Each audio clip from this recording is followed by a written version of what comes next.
My mom and stepdad kicked me out at 19 to make room for my newborn half-sister years later. She asked me for help, and I got revenge. I, 25 female, got kicked out of my house 6 years ago when my mother, 45 female, and my stepdad, 49 male, had my half-sister.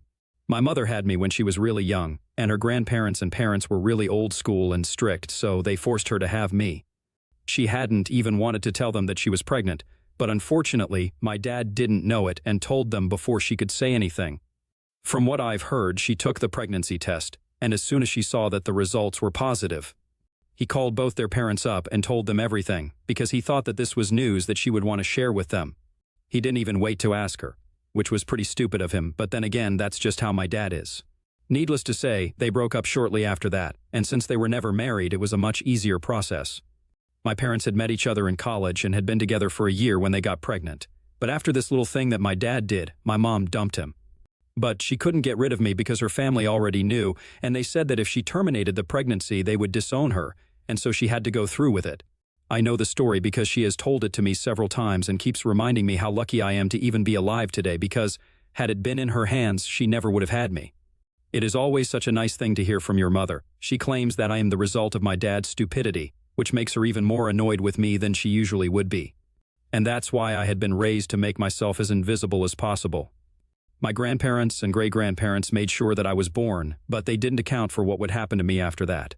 My childhood was rough, to say the least. You guys already know how my mother was, but my dad was no better either. My mom hates me because she didn't want me and wouldn't have had me had it not been for family pressure. She also believes that I was the reason she couldn't go further in her career because she also had to take care of me alongside college and work, which is fair, I guess. But resenting me just because I was born and treating me badly as a child seems a little excessive. Don't get me wrong, he wasn't deprived of anything as a child because my grandparents were the ones paying for everything, since my dad couldn't afford to pay child support. So I had everything that I wanted, but I still got the feeling that I was nothing more than a burden to my mother, and she never did anything to make me feel otherwise. She never spoke to me kindly or showed me any affection, and even when I would achieve something, she never celebrated it with me. It was like living with a very cranky older roommate who hated you for no reason and just wanted you to go away as soon as you could. And then, on the other hand, there was my father. He was much sweeter and nicer to be around compared to my mother, but he was just as incompetent as a father. And I'm pretty sure that when I was a kid, he definitely had some drug problems. I couldn't recognize it back then, but now I'm sure that he was a pothead. He would always be doing weird things and saying weird crap to me. But I dismissed it as him trying to be funny for the most part and didn't think much of it. He would attend all the holidays and my birthdays and would have dinner with us once a month. But my mother seemed to hate him as well, and I could always hear them fighting about his behavior. My mother didn't want me, but she was stuck with me because her family had decided that my dad wasn't capable enough to take care of me, and honestly, they were not wrong. They had to decide who would raise me for the most part before I was born, and my mother's family made sure that she took the responsibility, and my dad only got to see me on the weekends. But even that would be implemented only after I was a certain age. Before I was 10 years old, I lived with my mother full-time and only saw my dad a couple of times a month, but after that, I was allowed to live with him on the weekends. It was a downgrade because after I turned 10 years old, I realized that my dad was definitely not ready to be my father. He lived in a tiny apartment, and it was very apparent that he could not afford to live the kind of lifestyle that my mother was used to, because he lived in poverty and the living room had a distinct weed smell. I also knew that he was unable to hold down a job for long, since my mother would be complaining about it all the time. She kept telling me that if my dad wasn't a complete idiot, she would have been able to pawn me off to him for at least half the week instead of just the weekend, without her family hounding her about it. At my father's place, I felt welcomed, but I didn't feel comfortable because I knew that having me over was putting a strain on him, since I obviously couldn't live off of one meal a day as he did. But, nevertheless, he still made an effort to cheer me up whenever I was at his place. So that's how my life was as a kid. I would have to put up with my mother and her constant reminders that I was not wanted at our house whenever I was living with her. And on the weekend, I would have to deal with my dad in the kind of state that he was in. Then, when I was around 15, my mother started dating my stepdad, Jeffrey. He was not a bad guy, but he was not a good guy. He was simply just indifferent to me. And if I'm being honest, that was just much better than my mother and my dad. He didn't talk to me, I didn't talk to him, and it was all peaceful. Anyway, they were together for a few years, and then, when I was 17, they got married. 2 years later, they announced that they were pregnant, and Wasn't really concerned about it because it had nothing to do with me. I was still going on with my life and sticking to my routine as usual, but I had no idea what was about to come. When I was 18, I decided to take a gap year instead of going to college and get some work experience for later. I regret that decision. I should have just gone to college when I had the chance because my grandparents were ready to pay for it. But a few months after my 18th birthday, my mother and her parents got into a very bad fight because of some stupid little thing that I don't even remember, and they stopped speaking to each other. This also meant that they stopped sending money for me, and I was on my own. But thankfully I was working as an intern at the time, so I was getting some money. On my 19th birthday, I started applying to colleges, and my mother was 7 months along at the time. Even then, she didn't tell me anything about what was going to happen when my half-sister was born. However, just a week after my half-sister was born and my mother had come home from the hospital, she and Jeffrey sat me down and told me that they had something important to tell me. I was kind of taken aback because I couldn't imagine anything that my mother had to say to me that could lead to anything good. When they started talking to me, they told me that they needed the room in the house because now that my half-sister was born, they were going to hire a full-time nanny, and they needed to give her a room to stay. There was the master bedroom, which my mother and Jeffrey used to stay in. There was my room, and there was a guest room as well. But my mother told me that they were going to repaint the guest room and make it into a nursery, and of course, they couldn't let anybody into their own bedroom. So it was about time that I left the house because I was already 19. And as an adult, I had no reason to be living with my parents still because it was getting weird and they needed their privacy. I thought that it was quite shocking because even though I was an adult legally, I still needed a home because I was going to have to come back from college eventually, and then I would need a place to go. I told my mother about it, and she said that whenever I needed to come back, I could just go live with my dad. But that was not possible because, at the time, my dad had turned into a serious addict. Not only did he have a drug problem, which was bad enough even if it was just weed, he had also developed a gambling addiction. And his home was just not the kind of place anybody would want to go to. I obviously couldn't go live with my grandparents because they were not on speaking terms with my mother, and if they didn't want to speak to my mother, there was no chance that they would want to speak to me because, to them, I was just an extension of my mom. This is also the reason why I had never had to worry about money before because, since my grandparents wanted to take care of my mother, they also wanted to take care of me. But once their relationship was over, so was ours. And I knew this because I had tried to get back in touch with them several times, but with no luck. It was bad enough that I was getting kicked out, but I also had to start thinking about how I was going to pay my way through college, because while I was applying, I had just assumed that my mother would do it for me. I knew she hated me, but I thought that going to college would mean that I would be away from her and the family, and she would want it to be that way. But when she told me that she was kicking me out of the house, I asked her if she would be willing to pay for me to go to college. She just laughed in my face and said that not only was she kicking me out, but she was also cutting off any ties that she had with me because she had done her time. And now that she was not even in touch with her parents anymore, she had no reason to keep me with her. I was shocked that anyone could be capable of being so cruel, and I ended up crying, but she just made a face and told me that if I was going to cry, she would rather have me do it outside of the house because I was ruining the vibe of what was supposed to be an otherwise happy day. Before that day, I had never said anything to my mother because I just didn't want to argue with her or waste my own time, but that day, I decided to stand up for myself because I was not going to get kicked out of the house silently. I would go kicking and screaming, but I would let her know exactly what I thought of her. I told her that she was a terrible mother and had always been one, and I was actually glad that I was getting rid of her finally, and that my life would be much better off without her. To that, she just turned around and told me that she didn't care about any of it and she just wanted me to leave because now that she and her husband had a real daughter, she didn't need me anymore. And I was just as unwanted as I was before, if not more so. I broke down once again, and I think it was pretty much the worst day of my life, but I still collected myself a little while later, packed my things, and left the house, never to look back again. Once I had left, I headed straight to my dad's place, and I knew that, no matter what state he was in, I was going to correct it and make the best of my situation because I was not going to let both my parents and their lackadaisical attitude ruin my life.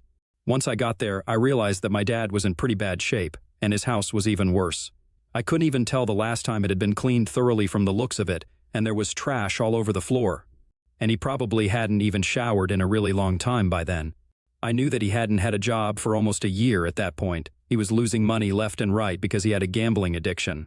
He was lucky that his dad had passed away a couple of months ago and had left him a bunch of money, which he was now squandering. As soon as I reached my dad's, he tried to tell me that he was happy to see me, but he was too high to actually say anything. He just smiled at me and thought that it would be enough, but I was not in the mood. I had already been having a very bad day and I just couldn't deal with it anymore. He had a joint that he was smoking, so I walked up to him and I smacked it out of his hands because I was going to make sure that he stood up as a parent and did everything for me that he hadn't been doing for as long as I was alive. I was not going to let his bad habits ruin my life, so I told him that I was here to stay for good because my mother had kicked me out. And now he had to make up for everything that he hadn't done for me and really clean up his act. He thought that I was kidding and tried to pick his joint up off the floor, but that's when I lost my temper and ended up slapping my dad right across the face. I regret it. I shouldn't have done that, but I was losing my mind about my future, and I just lost sight of what was important in that moment. So I ended up doing that, but it didn't lead to anything bad, so I guess it was meant to happen. When I slapped him, I immediately started apologizing, but he was really mad, so he went back into his room and shut the door. There was only one room to begin with, so I decided to stay in the living room. But the next morning, my dad was the one who came to me and asked me what exactly had happened the previous night. He had sobered up by then, so I told him everything in great detail, and I told him that now I needed his help, and I wanted him to clean up his act because I wanted a better future for myself, and for that, I would need his help and cooperation, so he couldn't just gamble and stay high all day like he was used to. He was a little shocked that my mother had kicked me out and called her up to ask about it, but she didn't respond. So that was the day that it was decided that I would live with him, and since he had no money, he could not afford to send me to college. But he promised me that he would try his best to be a better father to me because that slap had really brought him back to his senses in a major way. It wasn't easy, and it was an uphill climb from that point onwards, and my dad relapsed into his old habits several times over the next couple of years. But I still stuck by him, and he promised me that he would try and keep getting better. I couldn't go to college, but I couldn't waste my time at home either, so I decided to apply to a few companies for internships. And I got picked in a few of them. They paid well, but not enough to sustain a nice lifestyle or to pay for college, because if I did apply to college, I would have to go and quit my internship, and then I would have no money. I wasn't ready to take out a student loan because, at the time, I wasn't sure if my dad would be able to do better in life, and I didn't want to dig a hole for myself that I couldn't get out of. So I stuck to working, and whenever I was not working, I was doing the household chores because the house had to be clean. And I couldn't allow my dad to live the way that he had been living for so long. I was not the only one who was looking for jobs. My dad was also doing the same. But since he hadn't been working for a really long time, and he had a bit of a reputation because of his previous employers, who didn't like him because he was always high on the job, he found it much more difficult than me, and it was a lot more frustrating for him as well because his daughter was bringing home money but he wasn't, and that was bound to get on his nerves. However, neither of us had anywhere to go, so in spite of everything, we had to stick with each other and deal with everything together. Then, finally, around 3 years ago, something great finally happened to us. My dad was working as a store manager, but it barely paid, and the hours were long, and I was working as an accountant. It paid slightly better, but it was a very tedious desk job. However, one of my friends who lived in a different state told me that her father was expanding his business and opening up a new location in my city. This friend of mine, Aggie, had known me since we were in middle school together. Her parents got divorced and she moved to a different state with her father, but she comes back for the holidays every year to meet her mom. And that's when we get together usually. She knew everything about me, and she knew what kind of trouble I had been through in the past few years. She had even offered to help me out with college tuition, but I couldn't take money from her because then I would know that I owed her money, and I couldn't live with that. I had refused to take money from her and her father, even though they were happy to help me and were quite rich since her dad had a large-scale office supplies business. They made the decision to branch out recently, and she contacted me to let me know that she had a job offer for me because she knew that I was looking for something. I was a little scared that she was doing this as a favor to me, and I asked her about it. She said that her dad wouldn't have usually considered somebody of my age for a position like this. But she had talked him into it because she knew that I could do it, and I just had the drive and ambition. She trusted me and knew that I was capable enough to handle it. It was technically a favor, but she reassured me that she also had faith in me, which is why she was doing me this favor. So she asked me to become the corporate liaison for them, and I was happy to accept that position. It came with much better pay, and I would have to work longer hours, but I was glad to do it. I also asked her if she would have an opening for my dad, and given his qualifications and past work experience, they decided to make him the warehouse manager because he had experience in that field and had worked in that position before. So we were sorted, and that was the first time that something good happened to us. Since then, things have only gone well, and my dad and I are doing much better now. He is off weed completely and doesn't gamble anymore either. We have moved into a much better house in a nicer neighborhood and have been living here for the past 2 years. Things are going super well, and I couldn't ask for more, really. 6 years ago, I wouldn't even have imagined myself in this place, but yet here I am. As for my mother, I didn't have any contact with her after I left the house and have no idea what she's been up to all these years. But 2 weeks ago, she contacted me and told me that she needed my help. She sounded pretty desperate, and I could tell that something serious had happened, so I decided to hear her out. Apparently, my mother had quit her job shortly after I had left, and she and Jeffrey had started a business of their own. But unfortunately, it had been flopping for a really long time, and I don't know why, but they kept investing in it and putting money into a place where they knew they were not getting any returns. Surprisingly, they ended up going broke, and now they had a bunch of debt, and they were selling everything to repay everybody that they had taken money from, but they were still falling short. My mother had heard from a relative that my dad and I had moved into a better house, so she had assumed that we were doing well now. She thought that it would be a good idea to call me up and ask for help. She didn't even apologize. She just said that we should put everything in the past and keep our differences aside, because this was not just about her. She also had a little daughter whose future was at stake. If I had any kindness in my heart at all, then I would help them out and pay off some of their debts. I thought it was very gutsy of her to ask me for help after what she had put me through, and just to mess with her, I decided to agree with her on the phone call and play along. But truth be told, I had no intention of actually giving her any money or paying off any of her debts. I still told her that I was going to look into it and help her out just because I was feeling petty. So for a few days, I led her on and talked to her every day while she told me about her finances and stuff. I heard her out, knowing that I was not going to contribute in any way whatsoever, and this was just for fun. But she didn't know it, and I kept waiting for her to apologize or something, but that apology never came either, and that made me feel a lot less guilty about what I was about to do. Then, 2 days ago, she finally asked me when I was going to send the money to her, so I told her the truth that I was not going to send any money to her and that she had been played. I reminded her of what she had put me through all those years ago, and not just that, but the way she had behaved with me throughout my childhood. She was a fool to expect that I was going to help her out after everything that happened, and she hadn't even apologized to me, so she had no reason to expect anything from me. She was an awful human being and a terrible mother, and I was going to make sure that everybody knew about it. So I hung up before she could say anything, and I made my post about all of it. I narrated my entire story and even included the part where my mother had come to me 2 weeks ago, begging me for help and acting as if she was entitled to money and my contribution. It was just ridiculous and stupid of her, and I wanted everybody to know about it, which is why I did it. I personally don't see anything wrong with it, but my dad thinks that I took it way too far and that I shouldn't have done it. I don't know what my mother's reaction to it was, because after that phone call, I pretty much blocked her everywhere, but I know that my relatives can still see the post. And everybody who knew my mother now knows what she's been up to and how she treated me in my childhood. I think it was necessary for me to expose my mother because she had always pretended that she was a really sweet person and a successful, career-driven woman. But, well, that was a lie now, and I think I did the right thing. But my dad thinks that I shouldn't have said anything to her and just ignored her the first time that she approached me for help instead of playing along and stuff, because that's just cruel. And I'll admit, it was cruel, and that was the intention behind it. She had been cruel to me all my life.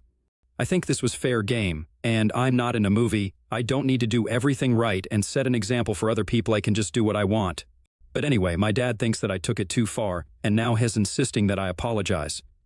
So, ATA for promising my estranged, toxic mother that I would help her pay off her debts, but then backing out at the last minute and exposing her online? Update 1. Hey, so I took the advice that most of you had for me and decided to sit my dad down and talk to him about it, and it actually worked, which was nice. He hadn't really been an active father for most of my childhood, or any of it, to be honest, was always just high and didn't seem to care about anything, so obviously he didn't remember most things. But then I reminded him how awfully my mother used to treat me, and how I basically had nobody because, even though he liked having me around, he was not exactly there for me. And that managed to make him realize that what I did was coming from a place of anger and resentment, and I had been bottling it up for ages now. So, what I did was not the right thing to do, and it was definitely not the moral or ethical thing to do. But if it gave my frustration and anger of all those years an outlet, it was probably good for me. So he understood and stopped saying that I needed to apologize to my mother. She never apologized to me for anything that she put me through, and on top of that, she had the audacity to expect me to help her out. It was entitlement on another level altogether. She hasn't contacted me after that, and it's been almost a week. I know everybody's talking about it because I have received a lot of messages asking about my mom, but I'm really not interested in talking to other people about it. I posted whatever I had to say, I have nothing more to add, and now I have a lot of work to do as well, so I don't have time for this drama. What's done is done, and it's over now. Update 2. So, my mom finally reached out to me today after almost 2 weeks of being no contact. She didn't have much to say, she just told me that she never should have trusted me and that she regretted ever having a child like me. But it's fine, the feeling is mutual. I also regret having a mother like her, and I would rather have been an orphan than have spent my childhood with her. She told me that, thanks to my little post, she couldn't live in this town anymore and had decided to move away because the shame and embarrassment were just way too much. So I finally got what I wanted, according to her. But honestly, I don't really care where she is. She and I haven't been in touch for a really long time, and it makes no difference to me where she lives. So that's something that she's very wrong about. But it's okay, she's a narcissist, and she has a tendency to make everything about herself, so this is no big surprise. Anyway, I'm just glad that she's moving away and that I don't have to talk to her again because she's blocked me. Update 3. Hey, so it's been a month since my mother moved away, and things have been quiet. We don't have any contact anymore. But I heard from a few of my relatives that she has apparently cut her entire family off and is not speaking to anybody. Good for her, I guess. My dad and I are still doing great, and in fact, my dad just got a raise, so it's all good and I can't complain.